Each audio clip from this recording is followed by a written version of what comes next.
मेरा ये सौभाग्य है कि मुझे आज गुजरात के वरिष्ठ कार्यकर्ताओं के साथ मिलने का मौका मिला है और आप सबके दर्शन करने का भी मुझे सौभाग्य मिला है। मुझे खुशी है कि मैं महात्मा गांधी की धरती पर, जिन्होंने सत्य और अहिंसा को आत्मसात करके हम सबको आगे बढ़ाने का काम किया, और उसके साथ साथ गुजरात की पवित्र धरती, लौह पुरुष सरदार वल्लभ भाई पटेल जी की धरती पर मुझे आने का सौभाग्य मिला। मैं ऐसी पुण्य भूमि, तपोभूमि, धर्म के दृष्टि से एक उत्कृष्ट परिस्थिति में प्रदेश को आगे ले जाने वाली भूमि और कर्म भूमि को मैं नमन करता हूं और आशीर्वाद लेकर के अपनी बात प्रारंभ करता हूं। जिस तरीके से हमारे कार्यकर्ता भाइयों ने गर्मजोशी से ढोल और नगाड़ों के साथ मेरा स्वागत किया है, इसके लिए भी मैं कार्यकर्ताओं का अभिभूत हूं, उनका मैं धन्यवाद करता हूं। और मैं ये मानता हूं कि ये स्वागत सिर्फ मेरा नहीं है, ये स्वागत है भारतीय जनता पार्टी की विचारधारा का। ये स्वागत है उन करोड़ों कार्यकर्ताओं का जिन्होंने इस विचार के साथ समर्पित होकर के मोदी जी के नेतृत्व में देश को आगे ले जाने का संकल्प लिया है। और ये स्वागत है उन करोड़ों कार्यकर्ताओं का जिन्होंने ये प्रण लिया कि मैं नहीं, मैं अंत में सबसे पहले देश, फिर पार्टी, उसके बाद मैं आता हूं, इस प्रण के साथ आगे बढ़ा है। इनको नमन करते हुए मैं बात प्रारंभ करता हूं। मित्रों, हम सबका बड़ा सौभाग्य है कि हम भारतीय जनता पार्टी के कार्यकर्ता हैं। यह सौभाग्य सबको नहीं मिलता। और फिर मैं कहने के लिए नहीं कहता हूं, क्योंकि मेरी दोस्ती और परिचय सभी पार्टियों के नेताओं के साथ होती रहती है और बातचीत होती है। मैं जानता हूं उनके हालात को भी, किन परिस्थितियों से वो गुजर रहे हैं, किन उतार चढ़ाव के बीच में वो उनका जीवन गुजर रहा है।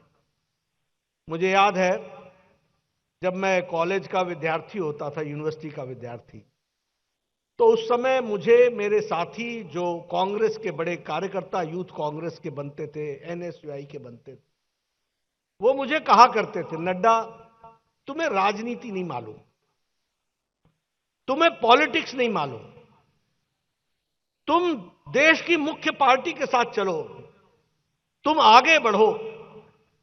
मैं उनको कहता था कि विचारधारा महत्वपूर्ण है और विचारधारा के लिए समर्पित होना। आज वो मिलते हैं मुझे तो मैं उनसे पूछता हूं, बताओ तुम्हारा रास्ता सही था या हमारा रास्ता सही था? मुझे कम्युनिस्टों के साथी मिलते हैं, स्टूडेंट सेंटर पर बैठा करते थे, कई बार धुएं के गुलछर्रे उड़ाते हुए हमारे कम्युनिस्ट साथी हमको बोलते थे, मार्क्सिस्ट, लेनिनिस्ट, समाज में परिवर्तन, इस तरीके का परिवर्तन। मैं उनको कहता था कि तुम्हारा रास्ता गलत है। वो कहते थे तुम्हें क्या मालूम, रिवॉल्यूशन होगा, क्रांति आएगी। मैंने कहा ये भारत की भूमि है, रेवोल्यूशन नहीं, यहां इवोल्यूशन होता है, इवॉल्व करता है। इस बात को हमको समझना है। आज वो साथी मुझे मिलते हैं तो मैं पूछता हूं, बताओ तुम सही रहे या हम? कहते हैं अब मैं इसमें क्या कहूं, हमारी विचारधारा तो आपने सारे दुनिया में समेट दी। इसलिए मैं कहता हूं कि जिनको भी हमारी पार्टी में काम करने का सौभाग्य मिला है, वह विचारधारा की दृष्टि से स्पष्ट हो जाए कि भारतीय जनता पार्टी का पर्यायवाची नहीं है, यही पार्टी है जिसके माध्यम से हमको रास्ता लेते हुए आगे बढ़ना है। और इसलिए हम लोगों को आने का सौभाग्य मिला, यह हमारा सौभाग्य है। मैं इस बात को भी कहता हूं, और आप इसको जरा गहराई से सोचो, हमारे प्रधानमंत्री मोदी जी ने राजनीति की रीति, नीति, कल्चर, संस्कृति बदल डाली है। इससे पहले राजनीतिक दल आते थे, सत्ता उपयोग करते हुए अपना उत्थान करते थे। प्रधानमंत्री मोदी जी ने सत्ता को साधन माना, माध्यम माना, लोगों की तस्वीर और तकदीर बदलने के लिए। इस बात को हमको याद रखना चाहिए। और इसीलिए उनका डेफिनेशन होता था मेवा खाना, हमारा डेफिनेशन होता है सेवा करना। यह अंतर है। आप बताइए, अभी मैं भूपेंद्र जी, हमारे आदरणीय मुख्यमंत्री जी की बात सुन रहा था, मैं सीआर पाटिल जी की बात सुन रहा था। दोनों पार्टी में और सरकार में क्या किया है इसकी बात की चर्चा कर रहे हैं। यह रिपोर्ट कार्ड की संस्कृति किसने दी? कभी इससे पहले कोई राजनीतिक दल रिपोर्ट कार्ड लेके आया है? आपको याद होगा, लोग मैनिफेस्टो लेके आते थे, लुभावने नारे देते थे, 5 साल में लोगों को भुला देते थे, नया मैनिफेस्टो लेके आते थे और फिर राजनीति करते थे। ये जो राजनीति में रिपोर्ट कार्ड लेकर के जाने की संस्कृति बनाई और जनता को उजागर किया और जनता में इसकी जागृति पैदा की और अपने विरोधियों को भी मजबूर किया कि वो परिवारवाद, क्षेत्रवाद, संप्रदायवाद, इन सारी बातों को छोड़कर विकासवाद की राजनीति शुरू की है, तो वह संस्कृति मोदी जी ने बदली है। इसको हमको समझना है। आज आप देखिए, हमारे विरोधी लड़ने वाले लोग वो भी विकास की बात करते हैं, मॉडल शब्द का उपयोग करते हैं। कोई फलाना मॉडल बोलता है, कोई फलाना मॉडल बोलता है, विकास का मॉडल बोलता है। आपने कभी 10 साल पहले किसी राजनीतिक दल को यह मॉडल की बात सुनी थी?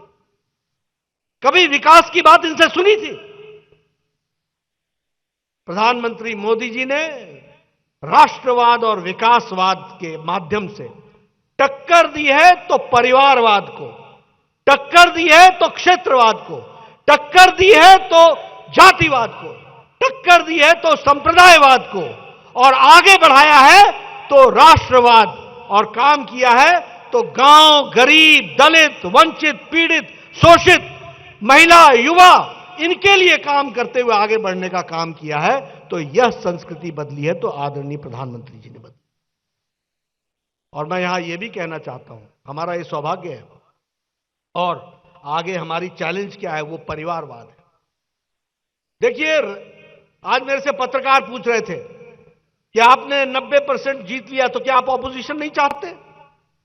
मैंने कहा हम नहीं, हम चाहते हैं कोई प्रजातंत्र में आगे बढ़े, हमें दिक्कत क्या है, लेकिन बढ़ने का रास्ता क्या है और मुद्दा क्या है, यह महत्वपूर्ण है। इसको हमको याद रखना है। आप बताइए, हम जब पार्टी के अंदर इस बात को कहते हैं कि हम सबका साथ, सबका विकास, सबका विश्वास लेकर के चलेंगे, तो हम इसको लेटर और स्पिरिट में करते हैं। आज क्षेत्रवाद और परिवारवाद सबसे बड़ा देश के लिए चैलेंज है। और मैं ऑपोजिशन पार्टियों को भी कहता हूं, रास्ता सूत्र देता हूं, समझना हो तो समझो। आप देखिए, आज देश में भारतीय जनता पार्टी को छोड़कर कोई राष्ट्रीय पार्टी नहीं रह गई है, कोई नहीं रह गई। और मैं जिम्मेवारी के साथ कह रहा हूं।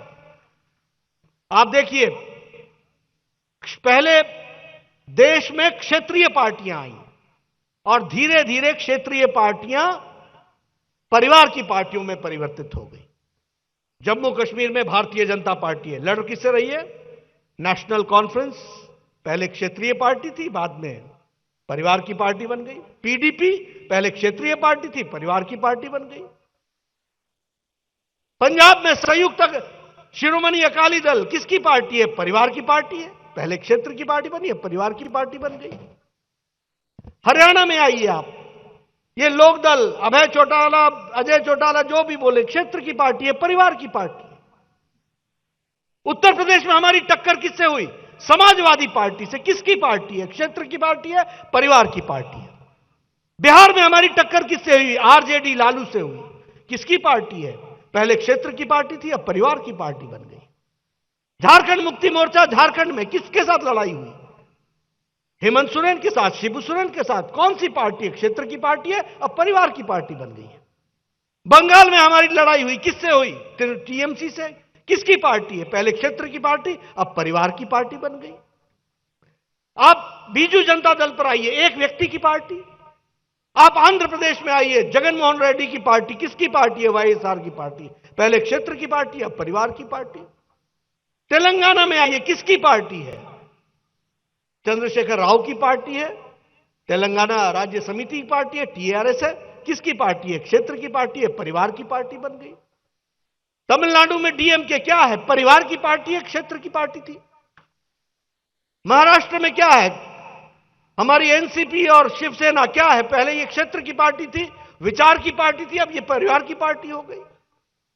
आप सारे देश में देखेंगे, और इंडियन नेशनल कांग्रेस के बारे में भी मैं बोल दूं, न तो ये इंडियन रह गई है, न ये नेशनल रह गई है, और न ही ये पार्टी रह गई है, ये भाई बहन की पार्टी हो गई है। ये भी हमको याद रखना है।